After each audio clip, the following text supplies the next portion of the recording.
How important is this guy? Well, very simple. In their last 9 without Gabriel, they've only won 3 of them. They've also, I think I read a stat as well, they have dropped 9 points from winning positions when he's not on the field as well. He's huge. He's absolutely huge. Okay, so here's a look at where things stand at the top of the table in the Premier League ahead of this weekend. Arsenal enter the weekend with a 4-point cushion at the top, while Spurs sit in 5th on 18 points. Second place Manchester City will hope to close that gap with the Gunners on Saturday when they travel to Newcastle. You've got 8th place Liverpool, who have lost 5 of their last 6 in the Premier League, trying to change that when they face off against Nottingham Forest, who have been struggling in the drop zone at the moment. And then only 3 points separating 3rd from 10th place. So going to be really interesting to see where things stand at the end of this weekend's matches. But we got to talk about Arsenal and this big North London derby that they've got coming up, Nico, on Sunday. Before that, though, on Saturday, Manchester City will be in action and a chance to pull within just a point. How much pressure does that put on Arsenal, and how much do you think that's going to be something that they carry? Because one of the biggest criticisms the last few seasons is that they haven't necessarily been able to handle some of those big moments. Yeah, it definitely puts pressure on Arsenal if City is to get the job done the day before, because you kind of see where you can fall, right? You understand the scope of your failure if you happen to lose to Spurs, a team that hasn't beat you in, 15 years? At the Emirates, 2010. Samir Nasri was playing for Arsenal. So it is a pivotal week for the Gunners in the Prem, in the Champions League, more so just because of the way that the Champions League is formatted, with it being so generous. You could drop not only points, you could lose here and there and still be strong in the standings. This game becomes so critical to the story of the season. No doubt. And Jeff, one of the other big storylines coming in is just how many injuries both teams are dealing with at the moment. The most notable of those being Gabriel, who just picked up a thigh injury while on international duty with Brazil this past week. For Arsenal, he's been part of the best defense in the Premier League this season. How big is that loss? And let's talk about the intangibles first off. What do Arsenal miss not having a player like Gabriel as part of their backline going into this game, and what could be until January? Yeah, it's potentially a huge loss, and we'll get to whether or not Arsenal can cope without certain players at certain moments in the season. Because one of the big talking points when we started talking at the start of this season was, at last, Arsenal have a squad that have real depth and genuine competition for places. How important is this guy? Well, very simple. In their last 9 without Gabriel, they've only won 3 of them. They've also, I think I read a stat as well, they have dropped 9 points from winning positions when he's not on the field as well. He's huge. He's absolutely huge in both defence and in attack as well. He brings, it's at both ends of the pitch. And also as well, particularly against Tottenham. They beat Tottenham. The last 3 games they've beaten Tottenham, and he was man of the match in 2 of those. Wow. So he's a real thorn in their side. However, if Arsenal are serious about challenging for the title, they cannot let the loss of one player derail everything. They can't have a sense of panic, we've got no chance against Tottenham because Gabriel isn't playing. That would be ludicrous. So the only questions now are, who will replace him? Will it be Mascara or Hincapie?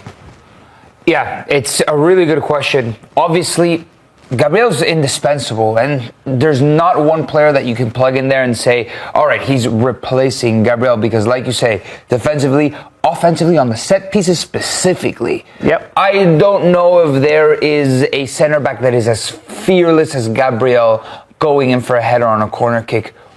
He changes the game. He changes the game for Arsenal. So obviously, I don't know the last minute winner against Newcastle. I mean, I'm astonished with how effective Arsenal are, and a lot of that is due to Gabriel. Mosquera and Hincapie, they're 2 different type of profile of players. My hunch is that it's going to be Hincapie.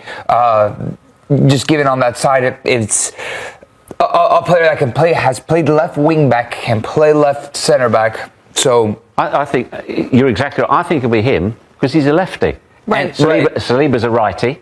So they balance each other. It makes sense. And he was a beast at Leverkusen. He was very good, and for the Ecuador national team, this is a guy that's gotten consistent top-tier minutes for his national team, for Bayer Leverkusen, flexible like Arteta likes, Mosquera is a little bit more raw. In his cameo this season, in the couple of cameos that he's had, he's looked very good. Another flexible player. He can play. He's at the end of the season last season in La Liga for Valencia. He actually also played right back. So he also does have that flexibility, but he's much younger, less experienced than Piero Hincapié. Going to be a big decision to be made for Arteta. Do you go with the more like for like, or do you go with the player who's already shown in? I would be shocked if it's not Hincapié.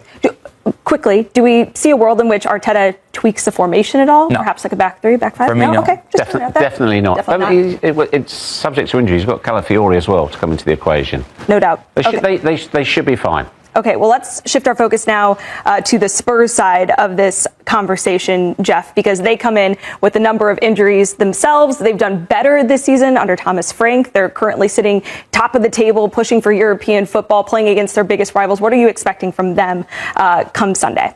Well, this is why club managers hate international football. They're like the mother bird in the nest waiting for the chicks to come home after their first inaugural flight.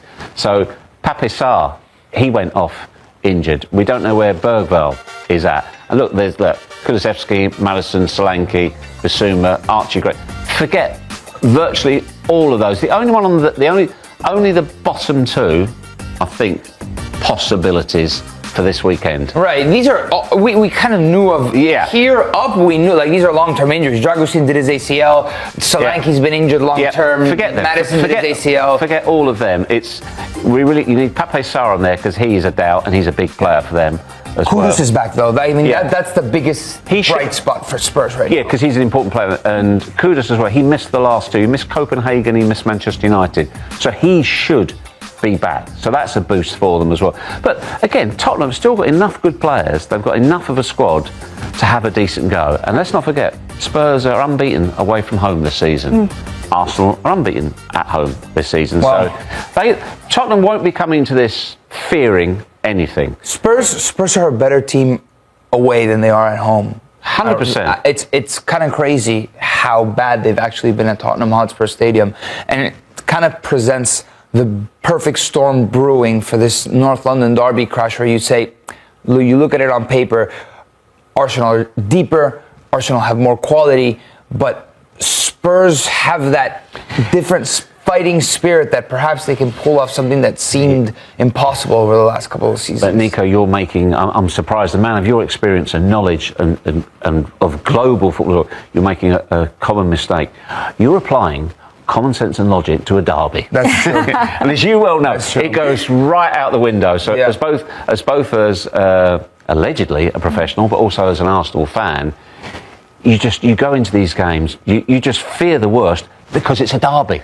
And imagine the tone that will be set, for example, for Spurs or for Arsenal. Just the media and everybody that is a Premier League fan has kind of put all of this pressure on Arsenal to get it done because they are in pole position. They probably have the best, deepest squad. Everybody else has kind of gotten off to a false start, especially the defending champions. City is catching ground, but they're making up for this lost ground. So for Arsenal to walk away with a win, statement against Spurs, it's like, all right, this is for serious. And also, to your point, it's the biggest week as well, and it would start the week off perfectly. You want to start on the right foot and set the tone because then you've got Bayern Munich midweek, Chelsea the following weekend, so massive game for Arsenal for a number of reasons. Well, let's dive deeper into this match from a betting perspective and bring in our guy, John Buckets Eimer, or should I say Benny Buckets, because you've got a new nickname here on the show. And you've also got your remind me of your dog's name again?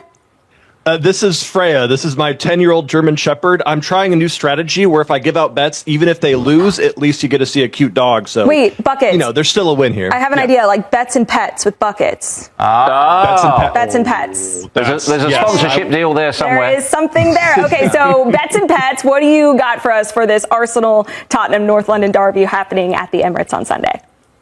I've got two bets for us all. I've got one for the Arsenal fans and one for the Spurs fans, kind of covering all my bases here. And as Jeff has already reminded us, you got to be very careful because not only is this a derby, but this is the first match coming back from an international break. So please make sure to bet responsibly when you're looking at this fixture. For my bet for the Arsenal fans, I'm looking at a player prop, and I'm trying to figure out who's going to get on the score sheet here. Who's going to have a goal? Who's going to have an assist? Because this Arsenal side does have a lot of big injuries. There's going to be no Gyökeres. There's going to be no Havertz. You've already mentioned no Gabriel, that two-time man of the match in this fixture, but you still have Saka available. And anytime I see Bukayo Saka to score or assist at a playable line, he's sitting at minus 115 right now. That's where I'm going to go. The sportsbooks thinks that Arsenal are going to win this game and score at least 2 goals. I don't know if we're going to see a ton of goals in this one, but if Arsenal does want to produce a positive result and grab all 3 points, you need Bukayo Saka to stand up, you need him to have a big game, and you need him to play well, which he has shown time and time again that he is capable of doing. So I love Saka to have a big impact in this matchup. And then for my bet for the Tottenham fans, this is a bit of a weird one, and it doesn't say a whole lot because I'm not betting on them to score. I'm not betting on them to win. I'm actually betting on their corners angle, something I don't do a whole lot, but I'm looking at Spurs to have over 3.5 corners in this matchup. It's plus 150, so big plus money on this one. Spurs have covered this now in 6 head-to-head matches against Arsenal. They also have the second highest corners per match, specifically when playing on the road. Jeff mentioned they're a good road team this season, and I think they're going to go down early. If Arsenal are up 1-0 by the 30th minute, it is going to force Thomas Frank and the squad to push aggressively to try to find a result. And if they're pressing, I do think we see at least some corners. So I do think Arsenal probably win this one. I think Saka's going to get on the score sheet, but I do think Spurs are going to have some corners and keep this relatively tight if they can. That's good positive value for not that many corners. Well, also as well, It's not a lot. I mean, that is left of field. I was just looking how unimpressed Freya was with that bet. Raya, can I back me up here? Oh, no. No. She hates it. That's a good warning to everyone. Hey, well, I don't know. We'll see how it goes. This could be a little good luck charm for you and maybe a new segment idea for the future. So good stuff. Freya Parleya. Oh! Start off with any clarity you can give us on Gabriel and how serious that injury is? Yeah, Gabi unfortunately picked up an injury with the Brazilian national team, and he's going to be out for weeks.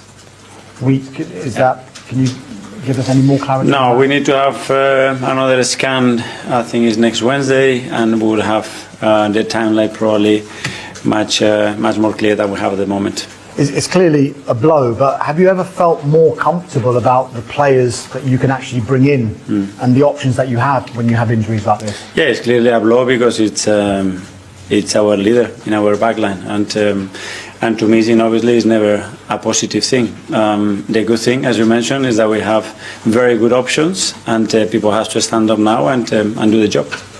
Riccardo Calafiori missed the Italy games. Is he okay?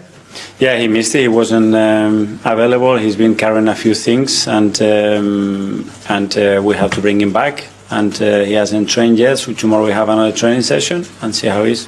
What chance the other injuries that you've had in Gyökeres, Martinelli, and the other longer-term ones in Jesus, Havertz, Madueke, and have I missed anyone there? So, yeah, we put a lot of energy during the international break with all the medical staff as well to try to bring them as quick as possible. So tomorrow we have another training session, see how some of them are feeling, whether it's a bit too close to bring them in this game or we feel that they can have a contribution in the game. So tomorrow we'll have more clarity. So there is a possibility some of them could be in the squad? Yeah, well, I'm hopeful that we can make another step tomorrow, but certainly I cannot tell you. And you can tell us the names of those? No, I didn't think so. I can. I'm not going to do it. I know you've spoken about the North London derby before, but you've managed the North London derby. You've played in some of the most ferocious derbies in world football. What makes this one so unique, so special for you? It's just different. I mean, it's a big city, but it's a big rivalry. It's a part of London that we want to conquer. They want to do the same. There's been a lot of shifts as well over the years as well. Who's been more dominant, and it's just beautiful, especially when we play at home in front of our people. We know what it means to them, and the energy that they're going to bring, the energy that the team is going to bring in every single action, and it's just a privilege to play those kind of games. So we cannot wait to get to Sunday. You mentioned the fans. and obviously it means so much to both sets of fans. But how big is a challenge is it to separate what their needs are and trying to focus on what is just a game that you want to win and you must win to get 3 points? It's about bringing it into the table. That's the context of the game, and that's a superpower. You know, when you have everybody playing with that passion and with their emotion with the team every single ball, it makes a difference. And we've been very privileged the way that the fans have been with us at the Emirates, and especially against our rivals. And on Sunday, I'm sure that the team is going to behave and make them very proud. You mentioned the recent record. It has been very good from your perspective. 5 wins and a draw in your last 6 North London derbies. Can you put your finger on why the record has been so good? Have you been able to separate the actual occasion with the actual game? Yeah, it's a game that emotionally requires something else, and you cannot be too hype, but at the same time, that game demands that in every ball, in every action, you have to be at it a bit more than in any other game. And we have found a really good balance. Obviously, we played well. Sometimes we have deserved to win. Sometimes we've been a bit lucky as well to win. That's fair as well to say. So on Sunday, we need a really, really good performance to beat them. I wonder, Mikel, if you've seen Wayne Rooney's comments about his 3 outstanding players of the season so far. No. Semenyo was one. Good. Brian Mbeumo was one. Okay. Victor Gyökeres was the third one. That one is very good. Just following off on that, he has come under a bit of criticism. Can you allow yourself a little smile like you're doing now? Well, I'm really glad that this is coming from someone like Wayne, his experience and the kind of player that he was. I'm sure it then is not just related to the goals that he has scored, but the contribution to the team number 9 can do, and the impact that Victor has in our team, his work rate, and the way he opens the spaces for other people, the time that he generates for us, and then as well the level of threat that he's brought to the team, which is magnificent. So really happy to hear that. Thank you. Good luck. Thanks very much. We'll go to Jake from PLP. Hi. Hi. How different a challenge, though, is Tottenham this season than they were last season, do you think? Well, I think every game is very different, and in the same season as well, depending on the momentum of each team, the games are very, very different. I think Thomas has brought something very different to what he had before as well, and you just have to see his record and how remarkable job he did in his previous club, and he's given a very clear identity to the team, how they want to play, how they want to compete, and it will be very tough. Some people have suggested that where they are in the Premier League table has maybe flattered them based on how they played. What are your thoughts on that? I think when you start to be in the part of the season that we are, I think you have to really earn the right to be where you are, and I think they've done a lot of very, very good things that they deserve to win. They won in some tough places as well. The record away from home has been very impressive as well, so you need to merit that. Nobody gives you anything in this league. Manchester City play tomorrow night, obviously ahead of you. If they win, they'll be 1 point behind you. Do you feel them kind of coming after you a bit? No, everybody's going to try to win every game, the same as we are going to do. We just have to go game by game, control the things that we can do, prepare very well tomorrow. For Sunday, we have a beautiful game ahead of us, and that's what we can control. And just lastly, a big opportunity for whoever you decide to play in place of Gabriel. Yes, for sure, and that's what we're looking for. And the good thing is that we have rotate and play players in different positions very, very early in the season, and whoever plays is going to be ready to do that. Alex, BBC. Hi, Mikel. Start of a big week with Tottenham on Sunday, then into Bayern Munich, and then another London derby the following Sunday. How would you prepare and deal with these matches coming up, especially when you've got the injury issues you have at the moment? Well, we've done the preparation and the international break. We knew that that was coming, was again very intense but beautiful as well. We have a very tough start of the season as well. We're ready for that.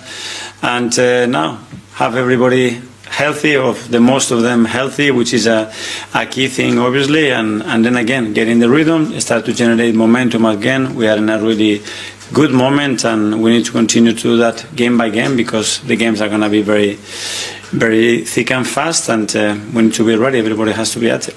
It's not just Arsenal that are suffering with injuries at the moment, Tottenham as well. I'm seeing it across football. A large part of both squads could be out if they don't come back for the match on Sunday. But do you think injuries are taking away from the quality of the game at the moment? Well, injuries are part of football. Obviously, the demands that those players have in the way that the schedule is, obviously, is more demands than ever, and probably that's going to bring more injuries. We will try to avoid that as much as possible, but you can see that in many clubs, even in different countries as well. So we're going to have to live with that. And then just on Gabriel Jesus, how is he getting on in his rehabilitation? Very good. So he's doing everything with the team at the moment for the last almost 2 weeks. We're going to give him some exposure as well internally with some games, so he gets that fitness. But he looks really good in training, and he's going to be a big addition to the team. The future of Ethan Nwanery's potential loan move is suddenly uncertain, as Arsenal remain wary of repeating past setbacks caused by injuries. According to recent reports, the club is open to sending the young midfielder out on loan this winter, but the idea raises immediate questions. Nwanery has become the talk of the moment after a report from the Daily Mail suggested that Arsenal are considering a temporary move for the 18-year-old. Despite his limited minutes this season, the thought of letting him leave, even temporarily, comes with significant doubts. Back in October, Mikel Arteta publicly insisted that Nwanery would have plenty of opportunities to play, pointing to the fact that the teenager had already been called upon when Martin Odergard was injured. "I don't know, but I don't work with expectations," Arteta said at the time. "I work with what the players can give in the context of where the team is at that moment." Ethan played 2 Premier League matches early on because Martin was out. He's played in other competitions and he'll play more. Yet the reality has been very different. Nwanery has logged fewer than 500 minutes this season, appearing in just 5 of Arsenal's 11 Premier League games, none of them as a starter. His only starts came in the 2 EFL Cup wins over Port Vale and Brighton, and in the 3-0 Champions League victory against Slavia Prague. The arrival of Ebereki Eze and the promotion of Max Daumann have tightened competition even further. And despite injuries to Odegaard, Bukayo Saka, and Noni Madueke, Nwanery's pathway has only narrowed. It's easy to forget how young he still is. At 18, and having first debuted at just 15, like Daumann, these are formative years where consistent playing time is crucial. The busy festive period could open that door, but with Odegaard, Madueke, and Kai Havertz all nearing their returns, there's a real chance Nwanery could slide even further down the pecking order. This is why a January loan sounds logical on paper, but it also sets off alarm bells. Arsenal's season has already been shaped by injuries for the 2nd year in a row, and squad depth has never felt more essential. A single setback among the attacking players over the holiday fixture run could thrust Nwanery back into an important role almost overnight. The more sensible approach may be to reassess in the summer, once the squad naturally reshapes and the club have a clearer picture of their needs heading into 2025. Only then would a loan feel more secure, ensuring Nwanery actually gets the minutes he needs rather than risking another stalled development. Even then, nothing is guaranteed. Supporters will remember Serge Gnabry's loan to West Brom, intended to push him closer to first-team football, but ultimately a move that derailed his progress before he rebuilt his career in Germany. Arsenal's recent history with loans has been mixed at best, and too often unsuccessful. For now, the club must weigh the immediate needs of the squad against the long-term growth of one of their brightest prospects. Whether a loan becomes the right option, or another cautionary tale, remains to be seen. But the complexity of Nwanery's situation extends beyond simply playing time and squad depth. Inside the club, there is an ongoing debate about how quickly young talents should be exposed to the pressures of elite-level football. Some staff members argue that Nwanery's technical level is already above many players his age and that keeping him close to Arteta's structure will accelerate his development. Others believe that without consistent starts, and without a clear pathway to earn them, his progress could plateau. The uncertainty has also stirred conversation among supporters and pundits. Several former Arsenal players have expressed concern that the club may be repeating old patterns, where promising youngsters become trapped between first-team aspirations and inconsistent minutes. Others, however, believe the club is being careful for the right reasons, protecting a player who still needs physical development before facing the demands of weekly Premier League battles. This internal and external pressure has placed added scrutiny on Arteta's handling of young talents this season. While he has been praised for trusting academy graduates in the past, the balance has become harder to maintain now that Arsenal are competing on multiple fronts and aiming for silverware. Every decision carries weight. Resting senior players risks losing points, while overusing inexperienced teenagers risks injury or decline in confidence. There is also the broader question of what kind of loan would actually benefit Nwanery, should the club eventually decide to pursue one. A move to a Premier League side fighting relegation could offer minutes, but expose him to a demanding environment that prioritizes survival over development. A Championship loan, on the other hand, might provide consistent matches, but at the cost of adjusting to a more physical style that does not always align with Arsenal's tactical identity. European options have been mentioned as well, though not confirmed. The possibility of joining a club in the Netherlands or Germany, leagues known for nurturing young talent, has been discussed quietly among observers. Yet Arsenal are hesitant, given how unpredictable such moves can be and how often they fail to produce the expected results. Meanwhile, Nwaneri himself remains focused and professional, according to those around the training ground. He is said to be eager for opportunities, but not frustrated or discouraged. The coaching staff admire his attitude, which only complicates the decision further. He is doing everything right, and still his future remains uncertain. As Arsenal approach the January window, the club finds itself at a crossroads. The next few weeks will likely be decisive, not just for Nwaneri's short-term career, but for how Arsenal choose to manage their most gifted prospects in an era of high expectations and relentless schedules.